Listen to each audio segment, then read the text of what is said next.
आज हम इसी कंटेंट में चर्चा करेंगे राष्ट्रकवि मैत्रेयी गुप्त द्वारा रचित यशोधरा काव्य में संकलित सखी वो मुझसे कह करके जाते कविता के अगले अंश की। यशोधरा गौतम बुद्ध के द्वारा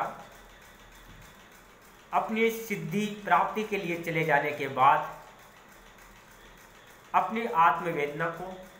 आत्मपीड़ा को अपनी शैली से प्रकट करते हुए कहती है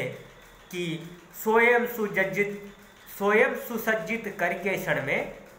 स्वयं सुसज्जित करके क्षण में प्रियतम को प्राणों के प्रण में, स्वयं सुसज्जित करके क्षण में प्रियतम को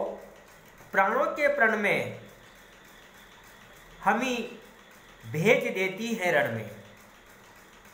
शास्त्र धर्म के नाते सखी वे मुझसे कहकर जाते। हुआ न ये भी भाग्य अभागा, किस पर विफल गर्व हब जागा, जिसने अपनाया था त्यागा, रहे स्मरण ही आते हैं सखी वे मुझसे कहकर जाते। इस अंश में राष्ट्रकवि मैत्रेयी गुप्त जी भारतीय नारी की आदर्शों के अनुरूप ही यशोधरा की भावनाओं को प्रकट करते हुए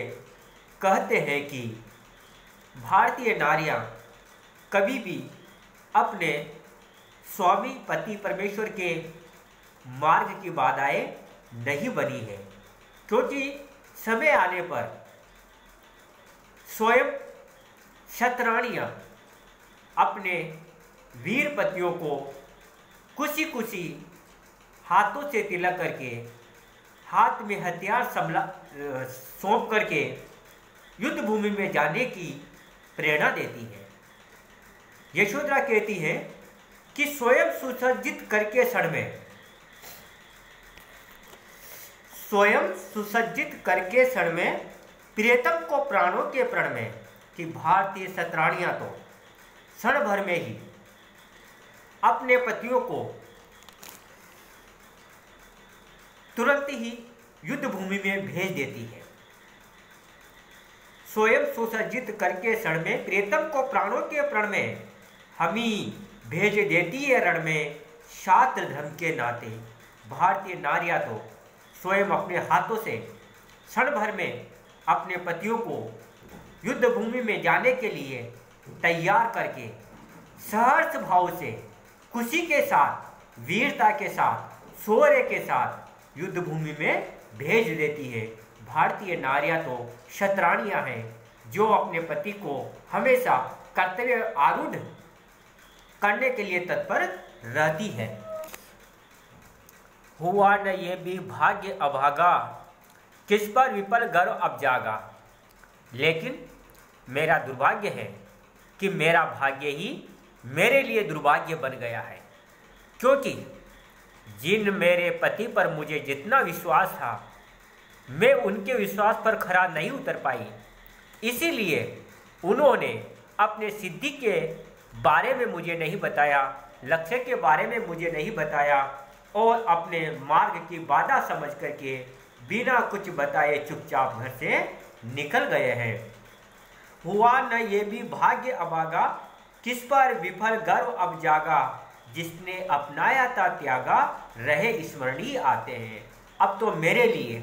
पश्चाताप करने के अलावा कुछ भी शेष नहीं है, क्योंकि मेरा भाग्य ही मेरे लिए अभाग्य बन गया है, दुर्भाग्य बन गया। मेरा तो सारा गौरव ही समाप्त हो गया है, क्योंकि मैं जिनके ऊपर गर्व करती थी और जिनकी जीवन संगिनी स्वयं को समझ करके कर्तव्य मार्ग पर हमेशा चलने का प्रयास करती थी, उन्होंने ही मेरे ऊपर अविश्वास किया है। उनके अविश्वास के कारण जो भी मेरा सौभाग्य था, भाग्य था, वह सारा का सारा समाप्त हो गया है। उनके द्वारा मेरे प्रति किए गए व्यवहार से मैंने उनकी सहधर्मिणी होने का जो गौरव पाया था, वह भी अब खो दिया है। अब तो केवल उनसे संबंधित जो मधुर स्मृतियाँ हैं, हमारे दाम्पत्य जीवन की जो मधुर बातें हैं वही याद आती है, और याद आ करके वह मेरे मन को अत्यधिक पीड़ा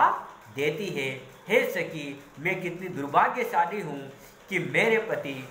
मेरे मन की इच्छा को, मेरे मन के संकल्प को, क्षत्राणी होने के धर्म को समझ नहीं पाए, और मुझे सधर्मिणी मान करके भी, स्वीकार करके भी आज वह बिना बताए हुए ही अपने धर्म के मार्ग की बाधा समझ करके मुझे चुपचाप छोड़ करके चले गए हैं। हे सखी, यदि वह मुझसे कह करके जाते तो मेरे लिए वह कितने गर्व की बात होती, लेकिन आज मेरे लिए यही पीड़ा है, मेरे लिए यही दुख की बात है कि मेरे पति मुझे अपने मार्ग की बाधा समझ करके बिना कुछ बताए हुए ही घर से निकल करके चुपचाप अकेले ही चले गए हैं। पति के द्वारा अकेला छोड़ के चले जाने पर भी यशोधरा भारतीय नारी की भांति अपने पति की सिद्धि की, सफलता की कामना करती हुई अपनी सखी से कहती है कि जाएं सिद्धि पाए वे सुख से, जाएं सिद्धि पावे वे सुख से, दुखी न हो इस जन के दुख से, उपालंब दू में किस मुख से, आज अधिक वे भाते, सखी वे मुझसे कहकर जाते। गए लौट भी वे आएंगे, गए लौट भी वे आएंगे, कुछ अपूर्व अनुपम लावेंगे, रोते प्राण उन्हें पावेंगे,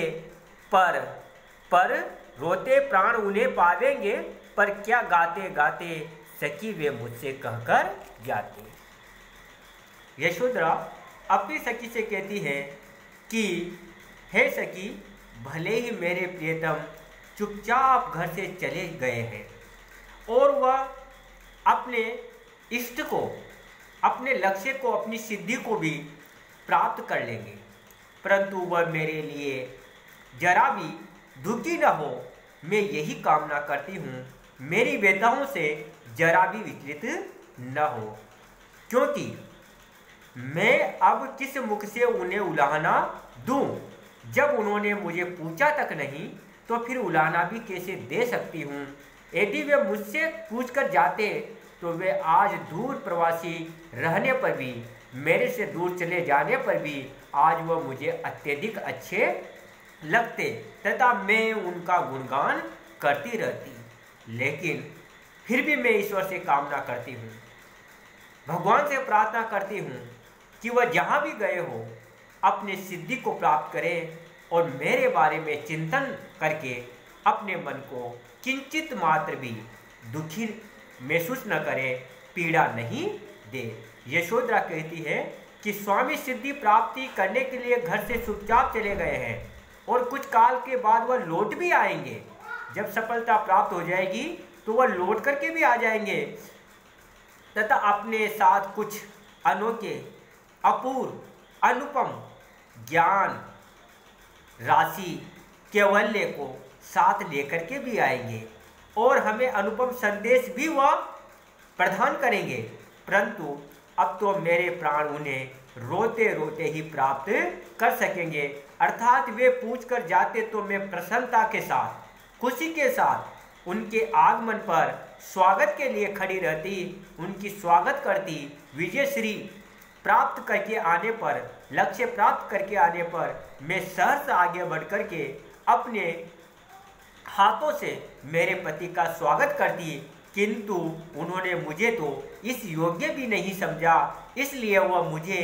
अकेला बिना कुछ बताए चुपचाप छोड़ करके चले गए हैं। तो उनके विरह के कारण,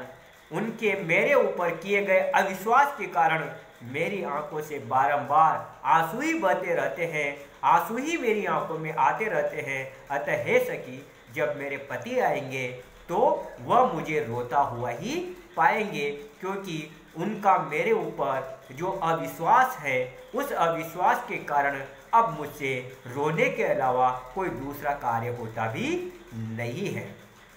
इसलिए अब मैं पूरे उत्साह और उमंग के साथ उनका अभिनंदन भी नहीं कर पाऊंगी। अतएव हे सखी, यदि प्रियतम मुझसे कह कर के जाते, अपने लक्ष्य को प्राप्त करके आते, तो मेरे लिए कितने सौभाग्य की बात होती, कितनी अच्छी बात होती, कितना गर्व करने योग्य बात होती। लेकिन मेरे लिए यही दुख की बात है, यही पीड़ा देने वाली बात है, यही वेदना की बात है कि मेरे पति ने मुझ पर विश्वास न करके, अपने मार्ग की बाधा समझ करके, मुझे कुछ बताए बिना चुपचाप अकेला छोड़ करके अकेले ही सिद्धि की प्राप्ति के लिए चले गए हैं। हे सखी, यदि वह मुझसे कह करके जाते तो आज मैं उनके जाने के बाद विरह के आंसू नहीं, बल्कि उनके आगमन की खुशी में बैठी हुई उनका इंतजार कर रही होती, और वह लौट करके आते तो मैं रोते रोते नहीं, बल्कि गर्व के साथ, विजय की खुशी के साथ उनका स्वागत करती, उनका सत्कार करती, उनका अभिनंदन करती और अपने आप पर भी गर्व अनुभव करती। लेकिन ये मेरा दुर्भाग्य है, ये मेरे लिए बड़े दुख की बात है कि मुझे मेरे पति ने इस योग्य भी नहीं समझा, और वह मुझे बिना कुछ बताए ही चुपचाप घर से चले गए हैं। यहाँ पर इस पद्यांश के अंदर परित्यक्त नारी की जो व्यवस्था होती है, वही गुप्त जी ने यहाँ पर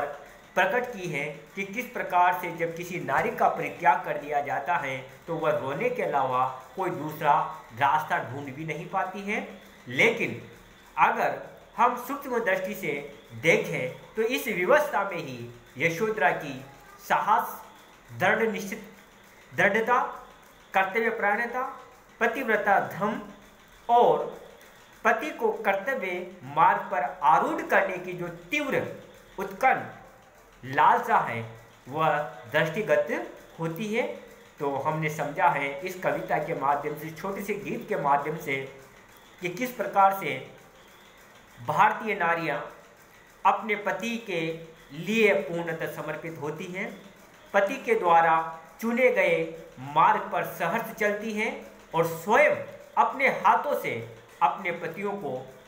जब समय आता है तो युद्ध भूमि में भी भेज देती है। यह भारतीय नारियों की एक अनोखी विशेषता विश्व स्त्री समाज के अंदर रही है। यह हमने इस कविता के माध्यम से समझा है। भारतीय नारियों के बारे में जो अबला जीवन हाय तुम्हारी यही कहानी जैसी पंक्तियाँ गुप्त जी के द्वारा कही गई है, वह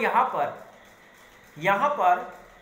असत्य सी जान पड़ती है, क्योंकि यहाँ पर यशोधरा जैसी नारियां स्वयं अपने हाथों से अपने पति को कर्तव्य और सिद्धि की प्राप्ति के लिए भेजने के लिए तत्पर रहती है, और वह अबला न होकर के सबला का संदेश देती है और स्वयं अपने पति के मार्ग की बाधा न बन करके उनके मार्ग की साधक बनना चाहती है, जीवन संगिनी बनना चाहती है, जिससे अपने स्वामी को किसी भी प्रकार से लक्ष्य प्राप्ति में बाधा उत्पन्न न हो। ऐसा संदेश इस कविता के माध्यम से, इस गीत के माध्यम से गुप्त जी ने हमें दिया है। निश्चित रूप से तत्कालीन समाज में जो नारियों की जो व्यवस्था थी उसे भी प्रकट किया है, साथ ही साथ भारतीय नारी के जो धर्म, कर्तव्य, दृढ़ इच्छा शक्ति और पतिव्रता धर्म के जो लक्षण हैं उसे भी यहाँ पर गुप्त जी ने आसानी से अभिव्यक्त कर दिया है। तो हमने यशोधरा के माध्यम से भारतीय नारी के व्यक्तित्व को समझने का प्रयास किया है। जय हिंद, जय भारत।